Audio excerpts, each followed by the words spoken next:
Ladies and gentlemen, boys and girls, it's a very special day here on The Hop. It's Lickinghole Day. We are licking hole all day long. I'll tell you right now, this is going to be a little bit NSFW, a little not safe for work. We are so excited about this one. We have so much to cover. Gabe? Yes? Let's lick some hole.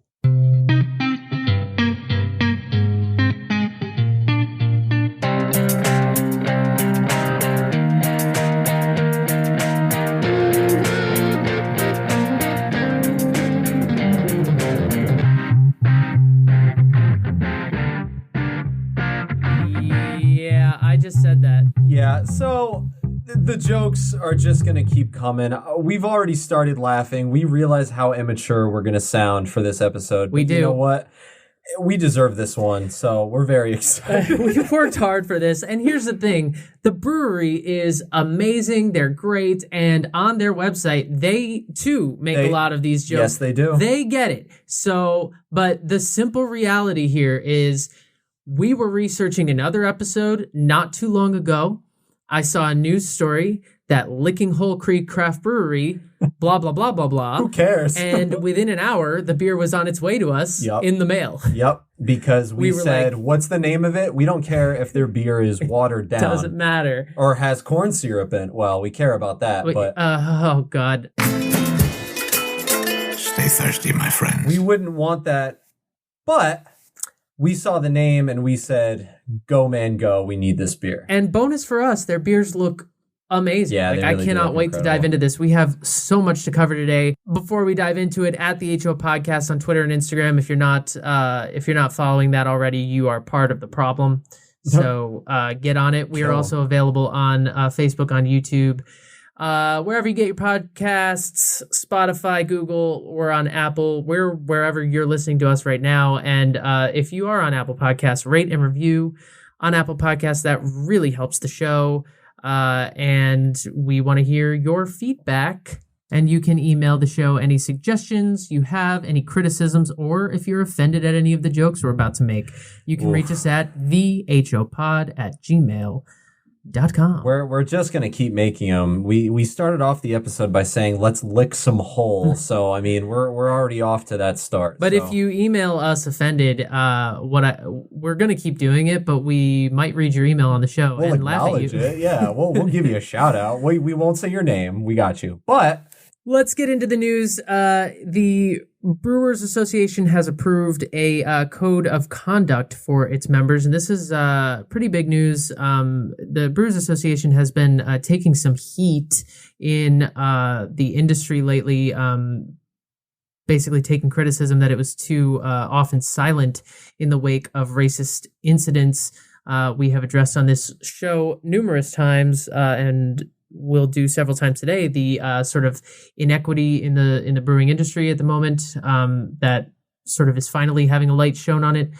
But this is the Brewers Association's sort of response to that. The Brewers Association, of course, is basically a trade group that involves a whole bunch of breweries, a lot of important breweries, a lot of small independent breweries. The code that they have lined out details their expectations for members in 4 major areas: compliance with the law, respect for individuals and groups, responsible alcohol consumption, and responsible alcohol marketing. The Brewers Association CEO, Bob Pease, wrote in a message to their members that the Code of Conduct codifies their commitment and responsibility as an industry to comply with state and federal regulations and to eliminate discrimination, harassment, and bias of all types. We take our leadership role seriously and recognize that we must be actively anti-racist. Several incidents have come to light around this issue in recent months, of course, as the Black Lives Matter movement has been rising more and more, as this conversation has been taking place in industries of all shapes and sizes. There have been several incidents, one at Founders Brewing, which ended in a settlement of a lawsuit, and then an incident that I'm not going to go into the details of here at 56 Brewing in Minneapolis that the word despicable comes to mind. Just complete, I mean, I'm not going to get into the details of it, but just completely unbelievable. And that led to the resignation of their CEO. So the Brewers Association, there's more work to be done. The next step, they say, is basically to create a complaint process as well. So that's the next step. But it's good to see them taking the right moves here. It's definitely something, some change that needed to happen. So it's a step that it's a step in the right direction, I suppose. There are several online beer events to look out for coming up. The 12th annual Denver Rare Beer Tasting is going virtual September 25th to the 27th. The event is traditionally held as a fundraiser for prostate cancer awareness during the GABF, Great American Beer Festival, GABF. More than 70 American craft breweries have agreed to take part in the event. This year's offerings include a live online event. They've got remote brewery beer releases and an auction to raise funds for the Pints for Prostates campaign. Breweries are producing special collaboration beers or releasing rare beers from their cellars and hosting beer release events at their locations, of course, in accordance with health and safety guidelines, masks, safe, COVID. You've heard it all before. You know what's up. A list of the breweries that are stepping forward to support this tasting include Against the Grain Brewery, Alamo Beer, Alaskan Brewery, Allagash, Adam, Bell's Brewing, Boulevard Brewing, Branch and Bone, Burns Family Artisan Ales, to name a few. Tickets are now available on sale for $60. It includes a commemorative tasting glass and t-shirt shipped to your home. Now, a code to download the app to attend the 3-day online event is available. Access to watch all of the content post-event for up to a year, and special VIP status for next year's in-person Denver Rare Beer Tasting on October 8th, 2021 in Colorado. Yes, they already have it planned out, because why the hell wouldn't they? Because they're that excited for it. Yakima Chief Hops Virtual Harvest event. Each year, Yakima Chief Hops invites brewers worldwide to experience hop harvest and attend educational seminars in person. Now they have announced that this year they are instead offering the hop harvest experience for free and to the public online. So grab your computer, grab your laptop, grab your device, and get on it. Virtualharvest.com to see the schedule. The event will feature sessions every day through the month of September, including farm and facility tours, interviews with farmers, hop and brewing related educational seminars, and new hop variety announcements. It's going to be really cool. There are definitely a lot more virtual things and events happening, but those are some of the highlights. And that one is exciting because it means that the hop harvest is here, people, and that means wet hopped beers, new varieties of hops, comes but once a year. It's a big deal. Different hops, different beers, different flavors, different feelings, different emotions. Moving right along, North Coast Brewing has been on this show, and they have pledged a diversity endowment to UC Davis's Master Brewers program.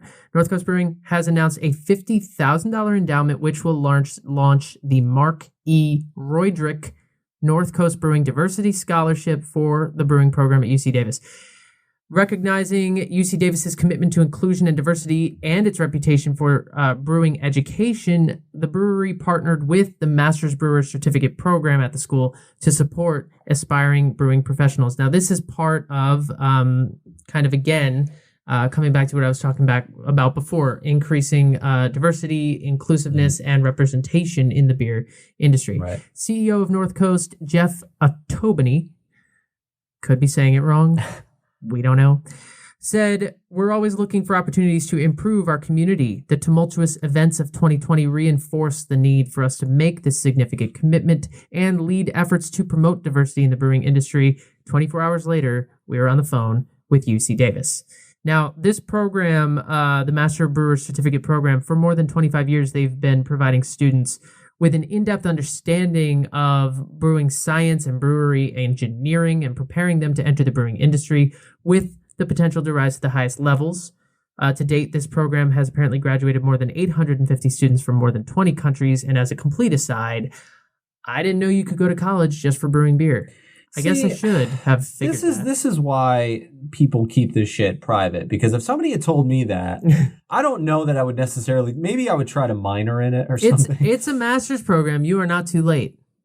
I mean, sign me up. Gabe's going to school next year. Get my number 2 pencils. The scholarship is named for the brewery's founding brewmaster and president of the board of directors. Again, that is Mark E. Roydrick or Rudrick or something of that nature. I don't know how to say that one either.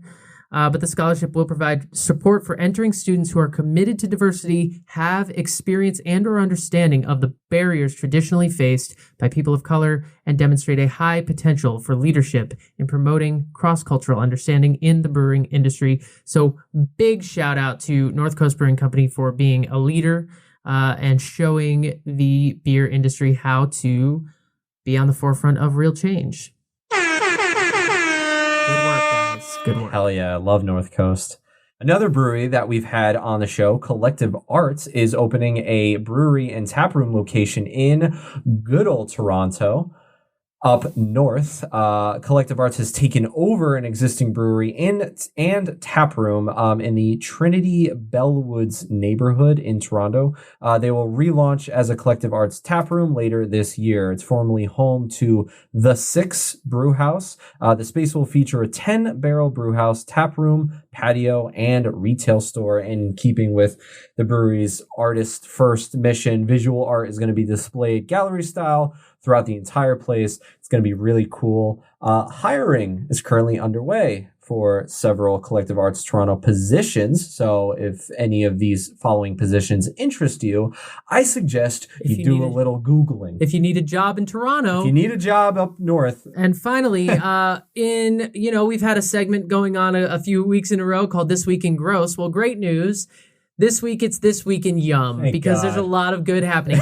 Guys, fall beer season. It's here. It's around the corner. Yeah, summer's over. It's only August, but it's here. But it doesn't matter because the beer is coming out. Yeah. This is not news. It's really just a Steven observation. But breweries are beginning to release their autumn pumpkin offerings, so you can look out for that. Southern Tier Pumpkin is out, as well as their Pumpkin Whiskey. What? Didn't know that existed. Now you do. Now we do. Who knew? Bang! Exclamation point!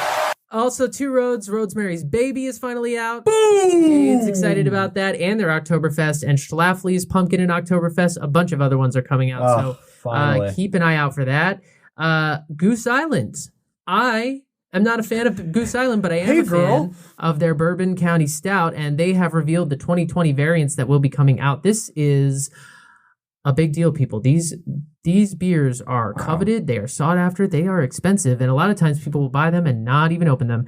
This year, some of the variations that will be out will be the Bourbon County Kentucky Fog Stout, inspired by London Fog Tea Latte Drink with Earl Grey tea and black tea. Also, Bourbon County Special No. 4, which boasts an oatmeal stout base, Intelligentsia coffee and bourbon barrel-aged maple syrup. Bourbon County Caramella Ale, a wheat wine aged in bourbon barrels, flavors of apple, cinnamon, and caramel. Oof. Proprietor's Bourbon County Stout, frozen Italian dessert inspired this one with cherries, pistachios, chocolate, and vanilla flavors. Birthday Bourbon County Stout, a stout aged in barrels that once held Old Forester birthday bourbon.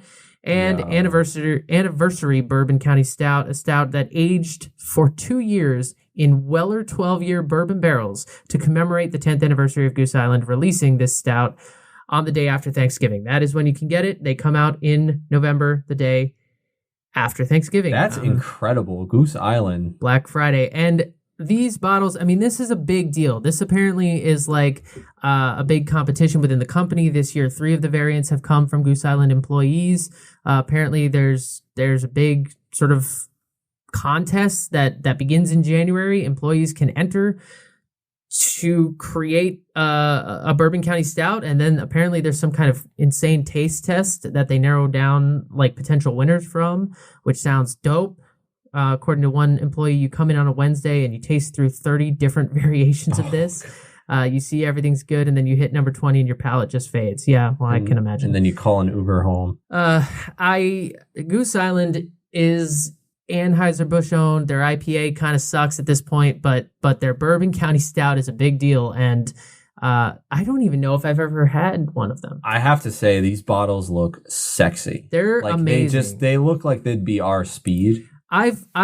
Trust me, more than a few times I've walked into a liquor store, even with the intent of dropping coin. I've walked in and been like, I am going to spend money in here today. I'm getting a Goose Island Bourbon County Stout.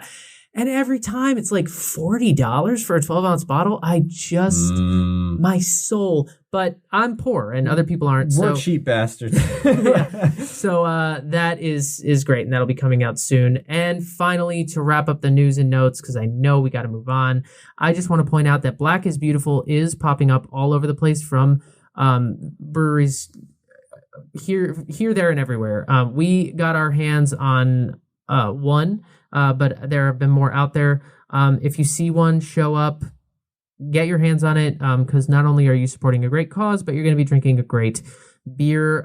So I could name some of the breweries that have participated in this, but at this point there are 1,120 and counting in all 50 states and 21 countries. So it's a very, very long list, but you're starting to see that hit the shelf, and it's a very distinctive beer label. It looks kind of like our logo, the background of it, to be honest. It's like orange fading to brown to black. It does kind of have our logo type of deal, but it stands out. It's a little bit better. But it stands for a better cause than just two idiots drinking. 100%. 100%. So yeah, with that, we gotta dive into the toast, and here's where it's just, let's see, what toast could you have for Lickinghole? Yeah, I'm just gonna reiterate here, you've been warned. Oh boy. This is an immature episode. Here we go. Here's to the hole that never heals. The more you rub it, the better it feels.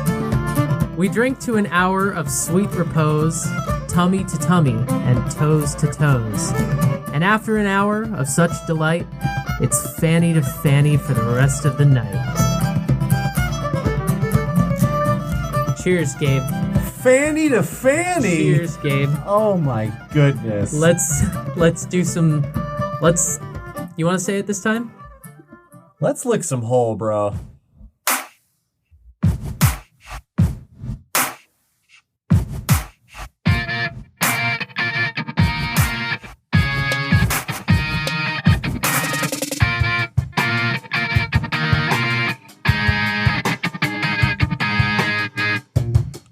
Yeah. So we got, as we mentioned, we got 4 beers to sample today. We looked at the website and we said, all right, you pick 2, I'll pick 2. And that's what we ordered. And then for the episode, we were like, screw it. We're just going to drink all of them. Yeah. We are starting off with a fun, juicy IPA. It is called Juicy number 21. It is the current Juicy. And the reason it is called that is because Lickinghole has... Oh my God, this is going to be so hard Even to get when we try to make it not funny, it's still God. fun. And you know it's funny. It's funny. When you looked at your podcast feed and saw this episode show up, you did a double take too. Don't tell us you didn't. Don't tell us we're immature. You clicked on it. They have their own Juicy IPA series where once a month they take their Juicy IPA and they just kind of... I'm not sure that it's... I believe it's still happening, but... It is. Basically, it's...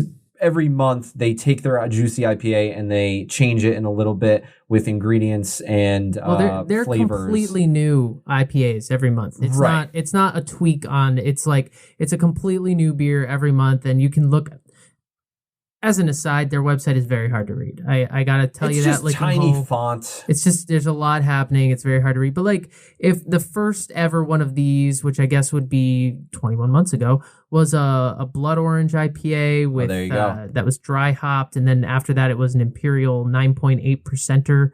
Most of them are 7.5 Juicy IPAs, but yeah, they change. Yeah, but if you look at the past, like 8.4, I mean, there have been a variety of like doubles, but it's their way of just like kind of fucking around with different hop varieties. They change the hop varieties, they change the ingredients, they change the packaging, they change the photo. They have this like playing card themes where they have the animal for each one, and for the one we have, it is a skunk.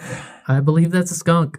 It looks like it's that looks like the moon, and the moon is like green. You know, right. It kind of looks like a helmet, but it's not. It's not. It's the moon behind it, and he's holding a spear, and it's Lickinghole. I don't know what to do.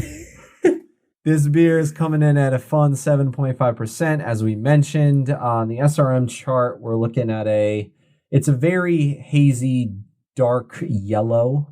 Yeah, I would say it's like I want in the 11 to 12 ish range, depending on your chart. I mean, I might put it I have less in mind, but I would put it a little less than that. Maybe more like a 6, 7, 8. It's more yellow than amber, but definitely hazy. I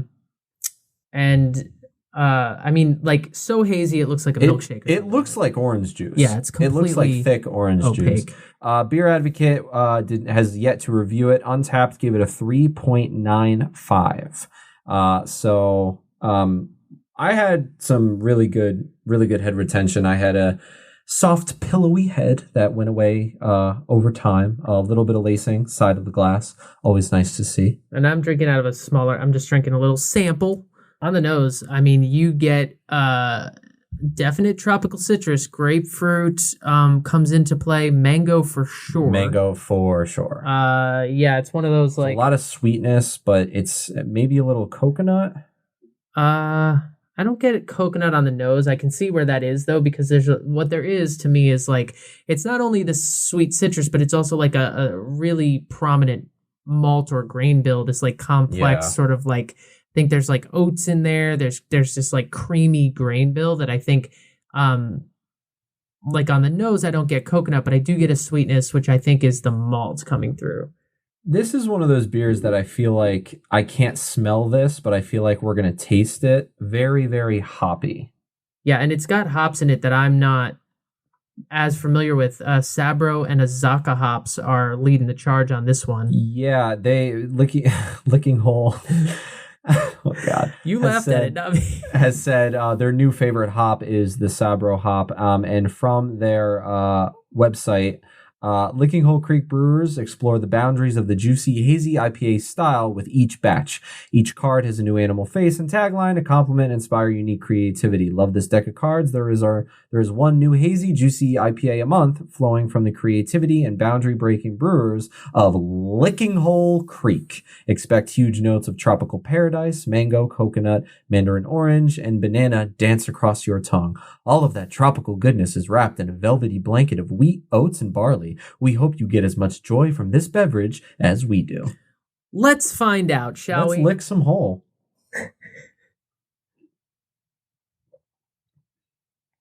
It's sweet. You know what stands out to me? And maybe it's because they said it. Mandarin orange. And I do mean that specifically. You know when you get those oranges in a can and they're kind of bitter and it's just the little cuts? Oranges in a can? Yeah, like mandarin oranges. Like the little, like, and you eat them and they're like kind of in that juice. It's like kind of more bitter. And it's like that kind of citrus. Like it's not like a sweet, fresh orange. It's like a little bit more bitter. That's what I get off of this. And in the mouth, it's very creamy. Definitely juicy, but it's the bitterness is more prominent than you think it's going to be on the nose. It's smooth, definitely juicy, full bodied in the mouth. The carbonation is kind of light, so for me it just sort of fills the mouth. I was gonna say the body kind of makes up for it in a way. It's a lot more. I didn't get as hoppiness as I thought I would, just because the past couple beers we've had, the nose has always been completely different than the taste. But it's very, very sweet. I like it. I like that. It's like candied orange. See, and it's funny because I don't get that. Like, I have a different experience of it. To me, it's more bitter than it is sweet. It's sweet for sure. The sweetness is there, but I think that I'm thinking of, some of the beers we've had lately where it's like, it's so juicy that you get like, oh, wow, that's tropical. Papaya, pineapple, mango, guava. I'm getting some mango, but I'm more getting grapefruit peel, mandarin orange, and there's a bitterness there for sure, and it definitely hits in the back of my palate. Yeah, I'm definitely getting the bitterness. Maybe, I don't know, maybe we're drinking the same beer, so it can't be different. So it's interesting that we're both having that experience, because I'm getting bitterness. I'm getting more sweetness than you, I guess. It might just be that the bitterness overtakes. I mean, and stop lying, Steven. I love the bitter flavors too. Like I have a propensity for that, so maybe it's just that's what sticks out. But the sweetness is there. It's just more prominent on the nose and up front, and then the bitterness sort of is what grabs it by the licking hole. I I did like when you said it's kind of creamy. Like it is, and I really wasn't expecting that. So that's it's funny. new. It's like I don't see a whole lot of lacing involved. I don't see a lot of like the head didn't retain very well on my end. It's sort of dissipated. It's lightly carbonated, and it's more like creamy is a good way to put it. And I think it's how did they describe it? A velvety blanket of wheat, oats, and barley. I mean, it is very oaty in a way. Yeah, I think the grain bill is so kind of complex that it does a nice job of sort of balancing it out, which I think makes it for a more interesting IPA and one that stands out in a lineup of, I talked about on the last episode, juicy IPAs are everywhere right now. So this, I think, would stand out in a lineup more. I don't know if this is this would be my go-to summer choice. Like, you can drink this in the summer, but I wouldn't be like, oh yeah, this is like a barbecue crushable. Like, it's not crushable, and it's not I wouldn't say barbecue either. I would say like it's like your family comes over for like a get together, and you're like, Grandma, I got the latest Lickinghole. Grandma, don't touch my Lickinghole. Your mom in the kitchen is like, excuse me? How can we not make the jokes, guys? They're just gonna get worse. So it is what it is. Sabro and Azaka, Azaka, I think. CCA. Azaka hops. I've had before, but Sabro I'm not sure. I don't think I've had either of these, and like I said, they're not as strong as I thought they'd be, but they're definitely there, and they definitely play a factor in this IPA. So what I've got over here, which Gabe has a sample of, is their Calavera Catrina 3 Chopt Tripel Ale with lime zest rested on tequila barrel oak chips. Now, you guys know me, and we just looked at the menu and we each picked one. So, you do the math. This is Steven's first choice. This is Steven. This is a new beer this year. This is a 9.3% ABV beer. The IBUs claim to be about 39. I'm not sure how accurate that is, but we will find out. Beer Advocate doesn't have a rating for it yet. Untapped has it at 3.82. And on the SRM chart, I would say this one is far more of the like amber orange color. Yeah. So I would put this one around like a 13, 14. The name comes from a nearby Colonia Euro trail near Lickinghole Creek. How close to the Lickinghole? Probably like a Gooch away. Got it. I just wanted to make sure. They're from Goochland County. Goochland County. We'll get to that. Legit. Ugh. They use American-grown, Sterling, and New Zealand-grown Motica hops that help impart a lemon and lime characteristic with a hint of tropical fruit. Multiple hop additions throughout the boil create a textured, full flavor. Their Tripel is a non-stop hopped version of the European classic style. It's then rested on tequila-soaked oak spirals and fresh lime zest. Notes of lime, oak, and the smoothest tequila complement the Belgian yeast and Motica hops for an American Tripel. So if you like tequila, if you like Belgian beer, that's what I'm so interested in. I remember reading up on this beer, and it was like, okay, take tequila and take Belgian wheat and throw them, or not wheat, but Belgian style, and throw them together, and you have this. And I was like, how's that gonna work? Right. I feel the same way, and that's why I'm pumped about it. It smells like salt. This one, I just want to mention the lacing is actually pretty solid in this glass. It's kind of sticky looking from here. The head dissipated fairly quickly, but I've got a slight ring around the glass. And it's, I wouldn't say it's hazy. It's not clear either, though. It's kind of in the middle of that. Cloudy. Like, I guess it's not hazy compared to that IPA we just drank. Oh yeah, no. But it's the IPA is a lot more hazy than this one is. This one's more like it's just hard to see through. So on the nose, yeah, I get like salt. I get like goza, like it smells like a goza. But also I could get some like bubble gum, some Belgian clove yeastness. That the lime for me is punching me in the mouth. Like it's like I just bit into a lime, and that was just off the smell. I get pear off this. Pretty strong pear, actually. I get lemon and lime. I get maybe a little bit of banana. I do not get some of the sweeter Belgian flavors. I don't get a lot of like sometimes you get like cotton candy. I don't really get that. But some Belgian yeast for sure. Yeah, I'm getting the little bit of that spiciness that we always talk about. Yeah. I only have a smaller sample than him, but yeah, definitely getting all of that. So.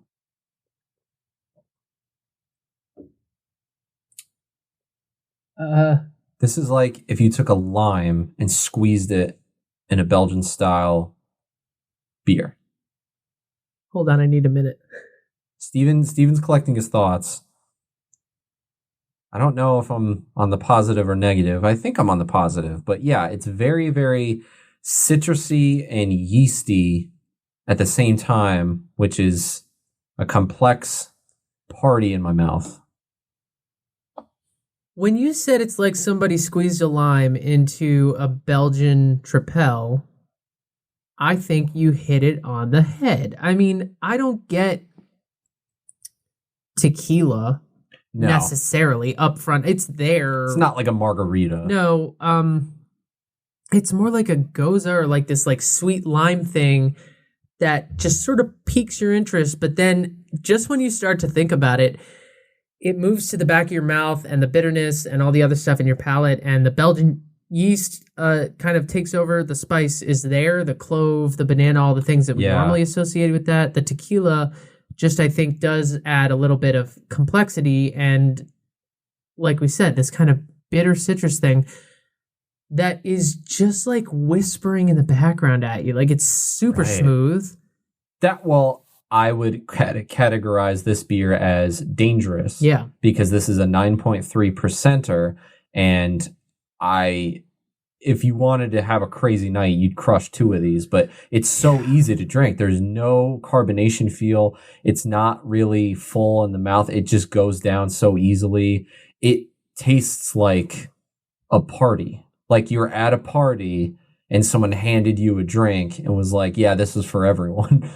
Yeah, this is very good. I mean, it's like zingy in your mouth. Yeah. I love it because, again, you guys know me, and like I like the beers that make me think or make me sort of that pique my interest, something I haven't had a whole lot in. And this is the carbonation is nice. It's got a nice zing to it. It does a lot. It's just there's a lot going on in your mouth. So I just took my last gulp, and that's when I got the pear. It was a lot stronger. Maybe it was because I was getting used to it as I was drinking it. Like my palate was starting to like recognize, but the pear was always there. But from the last gulp, that's when it really hit me. And that's when I went, oh, okay. I'm going to have to sip on this for a while, and I'll probably after this episode's over. But to me, it's definitely a slow sipper. Like you said, I think it's dangerous. I think the tequila is very subtle. It's not the kind of thing like a lot of times with like bourbon barrel aged beers we're like holy bourbon, right? And it's also different from like the tequila at Two Roads when we had that, and it was like this is a goza, but it's also aged, so it really was a margarita. What's interesting is I was kind of half expecting the tequila from Two Roads, and I'm glad it wasn't. This doesn't go as far into the oh my god, this is a cocktail category. I think it's because those Belgian yeast esters, the insane Belgian flavors that are so strong and prominent, stand up to the tequila so well that the tequila is just like this kiss. Exactly. On the Lickinghole. The tequila. Oh my god. The tequila is the cherry on top of the Lickinghole sundae. Let's talk about these beautiful people really quickly. God, Lickinghole Brewery.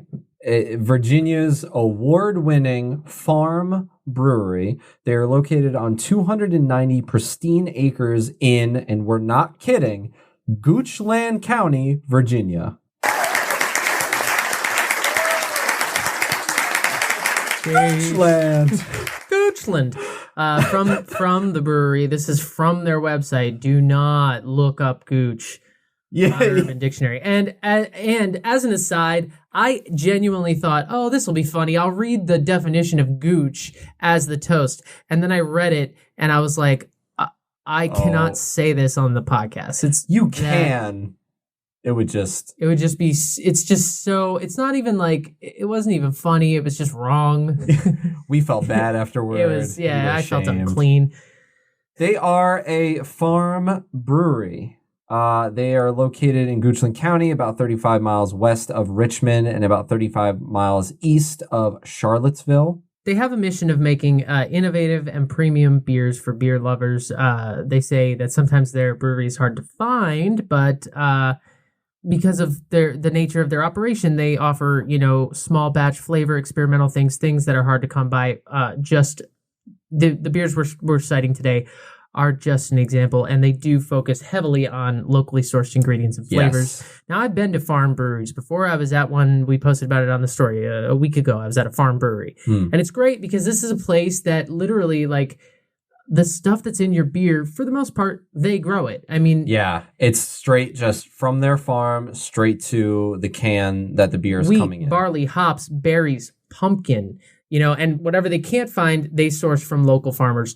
And unlike other breweries, their mission and the reason they are called Lickinghole all has to do with the water. Lickinghole was named after... when animals are in the woods and they're trying to find good water to drink. That has always kind of been their mission. So they are using sustainable sources, and all of this definitely takes time. But if that's not enough of a time killer, many of the beers they make are aged in Kentucky bourbon barrels for up to 6 months. Exclamation point! And we like that. How does that make you feel, Steven? We like that a lot. It started on a small half barrel system, and today it has grown up quite a bit. They're a brewery that, if you just read their website, first of all, you're going to need to zoom in a lot, and you're going to need to highlight, and it's hard to read. But they're a brewery that has a lot of fun. So you get the sense that, like I said, their name. Other names they considered for the brewery include Goochland, Magic Beaver Pond. Come on. If you named your brewery Magic Beaver Pond, I would still think it was hilarious. We would still find it and go, oh, we got to do this. They knew what they were doing, I'm telling you. You should mention the last name that they thought about. Little Lickinghole Creek. Which makes it creepier. Which somehow makes it's not as funny, it's a little worse. But like Gabe said, it's not just, it does have a meaning, and we're not just here to make fun of them for their name. But here's the quote from the website though. Lickinghole is a pre-colonial term used to describe a place where wildlife would go to find good water to drink. You probably thought it was something else. Mm-hmm. So they understand the jokes, they understand, what it's about, but it's all about clean water. That is their tagline, that is their mission statement, and they're brewing great beers, including participating in Black is Beautiful. Yes. So we have several other of their beers. We do not have Black is Beautiful, but we have a few other crazy concoctions to get into. We're going to dive into those, and then we'll talk more about the brewery. Sound good? Gooch! Next beer up. Blueberry French Toast Imperial Brown Ale with natural flavors. Coming in at 8% ABV. SRM chart, we're looking at a very, very dark mahogany. So I would say between 38 and 39-ish. It's got the light brownness to it. It's not exactly black. Yeah, it's not black. It's got like a reddish hue coming through it. Beer Advocate rated this one. They gave it an 86, but I couldn't find the blueberry version, just the regular French toast version, but they gave it an 86. Untapped gave it a 3.94. It looks incredible. A little bit of nice head retention that dissipated kind of quickly. I've got just a ring around the glass. Some good lacing. Looks like it's sticking fairly well. It looks carbonated. I'm seeing bubbles on bubbles on bubbles. And the smell. Good lacing, and the smell is like blueberry. It's blueberry. Oh my god, it smells like It smells like Violet Beauregard. It smells like violets. Lickinghole. Oh, I was gonna say it. I was gonna say it, and then I thought maybe we shouldn't. we shouldn't have. Steven went there. Thank you. I know I can always count on him because he goes there even when I don't want to. It's so blueberry. It's like a blueberry jam. God, it's dude. like and maybe some raspberry in there as well. Cinnamon, sweet, brown sugar, regular sugar, caramel, toffee. Yeah, and there's some dark malt coming through it too. I don't know that I get caramel maybe, but I get a toffee, little bit yes. of it. Yeah. I'm just getting that, like, that it's a blueberry pie with like a scoop of like caramel swirl ice cream on top of it with whipped cream and a Lickinghole cherry to lick all night long. I'm gonna drink it. Here we go. Maple syrup hits me on that one. I get definitely the darker, like the molasses. I don't think this is another example where the sweet of the nose is not necessarily as present in the beer. It's definitely a brown ale. The malt is present. It's dark, it's bitter, and the malt that is there to prevent over sweetness. To me, it's not just a dessert like sweet beer. It's not that. Right. It's not. However, I will say I am just so happy right now. All of my problems have been melted away. Not that I had any to begin with, but I am definitely getting the liquid brunch version of blueberry French toast. Like it's everything you said. It's got the blueberry, it's got the caramel, it's got the toasted bread sort of deal to it because of the malts. It does have a really, really nice balance of sweetness and dessert-like, but it's not dessert. It's a beer, and so it, like you said, it's got the malt to balance it out and to kind of keep it what it is. You know what I mean? Does that make sense? It knows what it is. I'm looking for because it says the website said conditioned on fresh vanilla and cinnamon. I do think the vanilla comes through. I'm not sure I get cinnamon so much. But I'm getting a hint of it. I'm definitely getting a hint of it. I'm also taking big slugs of this just because I took one sip and I was like, oh yeah. And again, at 8%, this beer is no slouch. This is not. Oh yeah. This is not just like this isn't. You know what this reminds me of? The brewery. You remember they had that dessert series? Oh, yeah. This reminds me of that. Yeah. It's crazy, but then again, the brewery says they seek inspiration and all that they do. They literally said in the description, you'll be wondering why we didn't make this sooner. Yeah. So their French toast is a pretty lauded beer. It gets some attention, and this is now a blueberry version of it that's been added to their seasonal limited series. God, I love this so much. I really do like it. I think it's kind of like, obviously it's not like this beer, but it reminds me a lot of the Two Roads Rosemary's Baby. Like it's got those hard hitting flavors, but it's got everything else to kind of rewind it and bring it back to, like, it's just a beer that will make you taste things other than beer. And obviously with every beer that's going to happen. But I mean, it's just, if you like blueberry, if you like French toast, if you like maple syrup, dive headfirst into this and drink it, because this is incredible. I love this. I'm so happy. This is the kind of thing that, like, if you're not really a beer person, you could be like, this isn't Heineken. You know what I mean? This is... Stay thirsty, my friends. This is... Hello, I would like to report shots have been fired. But this is not beer like you think of beer. This is, like you were saying, this is something different, so it could be a gateway for somebody to get into the beer world. Who knows? Listen, I will advocate this French toast.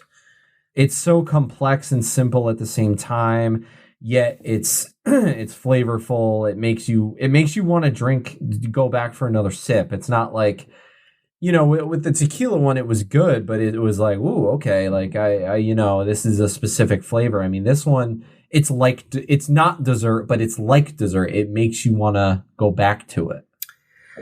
See, and for me, the tequila one is more my speed, but we chose beers that I think really work for both. You know, like I like this. It's very good and very just weird and different. Would I grab it to sit down on the couch and watch the game?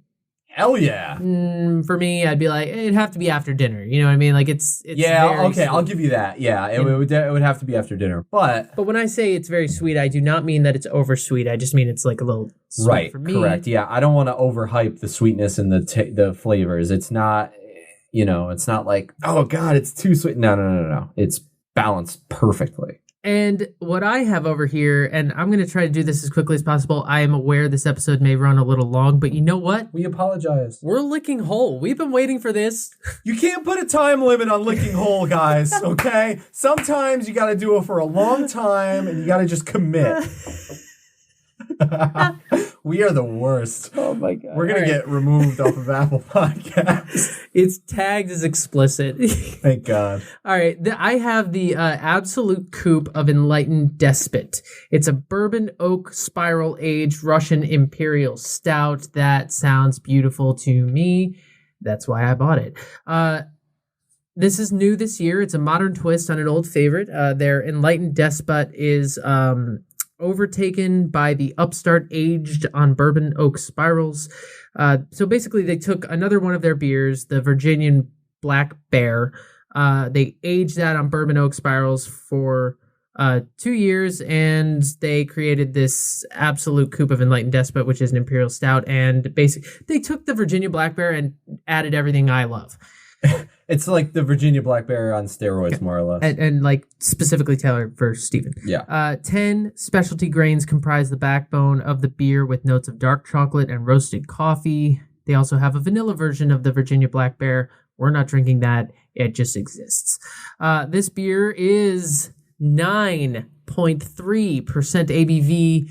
The IBUs, we have it at 78. The SRM chart, it's like a blackety black beer. Like it's like very dark. Like I would say 40. Like yeah, you can't see it's jet black. Any color.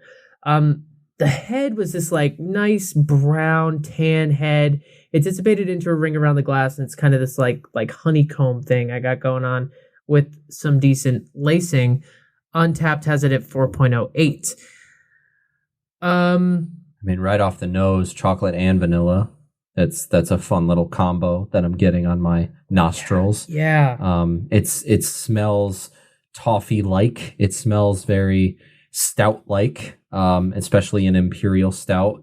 We've had many of them in the past, and I think we've, kind of been familiar with the smell and the waftness and the things that it can present. Roasted malt, toffee, and definitely bourbon. I mean, I get bourbon on the nose for sure. Nice. That cherryness, like that thing, the oak thing comes through. I don't know how much cherry I'm getting, but everything else is a definite stronghold for me, so to speak. It's like a subtle thing that I think I associate with bourbon. Like Oh, okay. Yeah. Get that. It's like a bourbony sweetness. Yeah. Roasted malt, chocolate, right over the head. Maybe marshmallow? Maybe. I'm getting s'mores. I'm sitting by a campfire like we did recently, and I got some s'mores. I think that, honestly, yeah, the roasted malt hits you, but the first thing, it does hit with a sweetness at first. Yeah. Like there's a sort of vanilla, or I would say a milk chocolate, sort of that like lighter chocolate. It's not, it's not espresso. It's like a light chocolate first, and then the roasted malt backbone definitely comes through. The taste follows the nose for sure. It's full bodied. It's very flavorful. It's again a slow sipper. This is heavy. This is boozy. This is very complex. And the flavors linger in your mouth. It just like sticks with you on the like the back end. Yeah, is like definitely. And it's funny because after everything we've drinking so far, you'd think there'd just be a mash in there. But I mean, obviously, because I just took a sip of this, I'm getting this, the lingering of this more than I thought I would, strictly because we've had 3 other beers so far. You know what I'm saying? And I am getting some cherry. I am getting some sweet. I am definitely getting the bourbon and the oak. That's in there as well. I would categorize this like with the tequila. This is friggin' dangerous. It's 9.3. It doesn't taste that boozy. Like, it's boozy, but it's not that. I wouldn't say 9. Like, if you were like, how strong do you think it is? I wouldn't say 9.3. No. This episode was stupid. We just drank so many beers that are so intense. Like this reminds me of the Avery episode. That's the last time we did We tried to stand up and we couldn't. We were like, how much time do we have left? You guys are only here for the beginning of it. We still have these beers sitting here. I can tell you without a doubt 100% I am not sober right now. Yeah, I'm not wasted, but yeah, it's a culmination of all this. You like these like knock you out beers. I do. Both of the beers you picked were 9.3. Mine were 7.5 and 8. Well, so, I mean, they were all pretty strong. Yeah, those are not slouches either. All right. I already know your answer, but I'm going to ask you anyway because we have to move on. Favorite beer? See, it comes down between the French Toast and the Imperial Stout. And I think I need to go with the blueberry French Toast, not because I picked it, strictly because it's got a little more flavor forward for me, and I really like that. I think if you dialed this Imperial Stout, the flavor profile, if you dialed it up by one more, I'd put it in front of the blueberry. But it's just like, it's like neck and neck. For me, it comes down to the tequila and the stout, which is not just because I picked them, it's just because the tequila is something I've never tasted before ever. It's crazy. Yeah. It is very, very it's just like it's just so bizarre. Like the blueberry French Toast is really good, but I've had a beer called blueberry crumb cake. I've had a bunch like that, so I've had that done before. It's good, but I've had it done. The tequila is insane. So because of that is on the list, but for me, it's the stout because it's just like it's so good. It's very good, and it's bourbony, and it's boozy, and it's yummy, and it's full bodied. Why did it take a joke of a name for us to find this? Like, the beer is so good. I don't know. Well, because they're a small farm brewery in Virginia, in Goochland, Virginia, and we gotta get down to Goochland. I just want to mention that the brewery has, of course, they have their location that we mentioned, and it sounds like it's worth going to when you can. They also, until recently, they had a satellite location in Shockoe Bottom, Virginia. Yep. Excuse me? Shockoe Bottom. They recently closed that. It had opened in 2017 as part of a $14 million expansion, and basically because of COVID and the pandemic, it just was not financially lucrative to keep it going. So they shut that restaurant down. They're using the equipment there to make hand sanitizer to help with COVID-19 relief.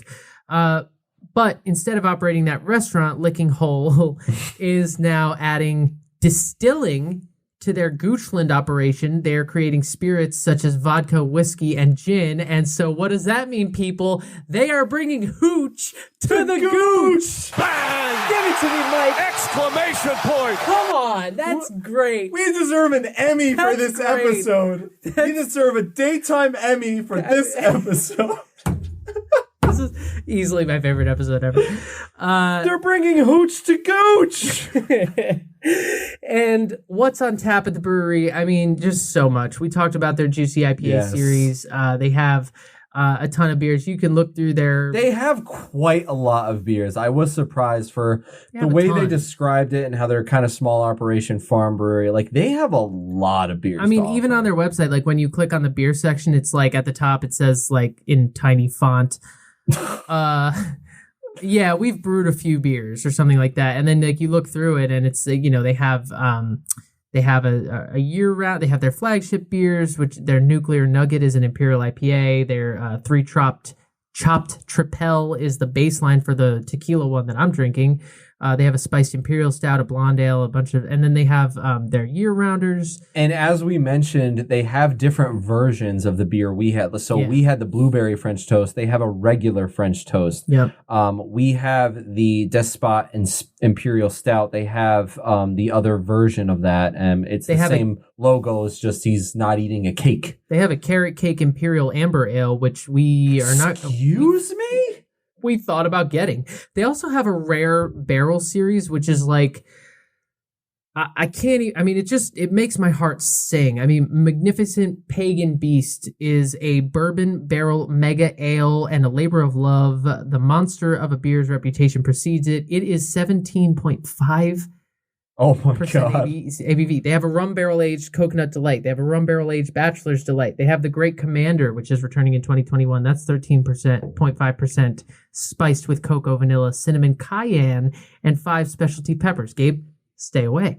I'm gonna murder. They have just so many beers. I mean, it's wild, and they are now on the app called Taproom. TAPRM. It's an app, and you can get beer delivered, and that's how we got them. Hell yeah. We got them next day. So. Didn't they call you and they were like, "Hi, we're here," and we were like, "Yeah." I ordered this like 3 hours ago. And the beer is fresh. It's good. And so that's available. And of course, take a look at their website for all the COVID things, the curbside pickup things, all the stuff they're doing. Food trucks, Saturday and Sunday, all that fun stuff. Lickinghole. Guys. Dude, I'm so happy we got to lick some hole on this podcast. I would do another episode of them. I think just to make the jokes. I think Lickinghole might make a resurgence in the hot podcast, and we'll get some other beers. And I also want to just, what started as we have to make these jokes on the show grew into, it's a brewery owned by it's a female owned brewery. Yeah. I mean, it's which is rare in this industry. It's a brewery that's farm to beer. It's a farm brewery. It's everything that's beautiful about brewing times a million, and they're killing it in Goochland. So I just love that they recognized the joke of their name. They have a sense of humor. Yes, these people are great. Yeah. Like, we need to go to Virginia and go to Goochland so we can get some Lickinghole. I would seriously love to. Like, I'm not even kidding. I would love to take a trip there just to visit this brewery, just to witness it. Just to walk in and be like, all right, man, I need a t-shirt that says Lickinghole on it to confuse old people. All right, we've kept these people long enough. We have to go, and I'll give you like 3 minutes. We like to end the episode on a fun topic, and this one's not really fun. It's more of just rewarding for us. I think it's fun. It's fun, but it's more of just like amazing. Alex Smith is a football quarterback. He currently plays for the Washington football team because they don't have a name anymore. Nope. And he has finally been cleared to play in the NFL. He suffered a gruesome injury back in 2018. I recommend you do not watch how it happened. Basically, he got tackled and his leg was in like 3 different places. He broke a bone. I think it was from his ankle to his knee. I would say it would be less impressive if he literally regrew a human leg. Yeah. But basically what happened was he injured the leg, needed, 18,000 surgeries, but eventually he got, I believe it was sepsis, which basically he got bacteria in the leg and it was like eating itself. So basically he was like dying in the hospital bed, and they didn't know if he was going to make it. They didn't know if he'd ever play in football again. And there's a video that's been released by ESPN and the Washington football team of him walking out of his house after he got cleared to play and his family spraying him with champagne. And so, we're big sports fans, big football buff heads, and so it's great to see Alex Smith coming back from that horrible injury. Yeah, it's honestly, I don't mean to laugh. It's just so gross. It's just a medical marvel, and like good on this guy. Like, whether or not he becomes the quarterback for Washington, which is a legitimate possibility. Like, there is apparently going to be a battle for the job there, and Alex Smith is a great quarterback. He is. I loved him in Kansas City. I loved him in San Francisco. Because he was in our division. He used to kill us all the time. But he was a very... Let it go. Oh, my God. He was a very... You don't have a quarterback anymore. Yes, I'm going to... Oh! Yes, we do! He's a very, very good quarterback. He's an excellent quarterback. And he's got a great story, too. And what happened to him is gruesome in the fact that he was able to pull it through and come back and be playing football again, even if he's just there in a Brian Hoyer capacity. Exactly. Of, I'm just going to help you, even if he's just there in a capacity of like, let me make your game better, young kid, whatever. The point is to come back from an injury of that magnitude. I mean, it's almost like if Ryan Shazier started playing football. Oh my God. Yeah. That would be insane. And the other thing is there is I don't know if it's Netflix. It's ESPN. It's ESPN. There's an ESPN documentary about this injury and about like kind of what happened to his life. And we watched it just because we were interested. I knew he got hurt, but I didn't know the extent of it. And then we saw this documentary. I was like, you have to have a tough stomach to sit through that documentary. It's a all little rough. I would say they showed a lot of photos. They showed a lot of things. Woof. I saw all the layers of a human leg in a way I'm not even sure I saw a leg. I think I saw a piece of butcher meat. It showed bone. Yeah, it was rough. Because it was rough. The bacteria was like eating the leg. It was rough. But it's there for you if you want to. But Alex Smith is back. He's back. He's been cleared, and we wish him the best. Now that he's no longer in my division, I hope he wins all the games. He's in the worst division in football now. He is in the worst division of football, but it's great to see him come back from that. And with that, we are exhausted because we've been licking whole Dude, we have licked so much hole tonight. So we're gonna go. We promise we're not 12 years old. Thank you guys for checking in for another great round. We hope you enjoyed it. We hope you had fun. And if you did, leave us a rate and review. If you were offended, also review the show. That would be fun to read. If you were offended, too bad. Yeah, you clicked on it. It's called Lickinghole. What do you want us to do? And we'll be back next week with more drinking. Until then, lick some hole if you can. Stay thirsty, my friends. More or less. Don't say that. We love you guys. Cheers, Take everybody. care.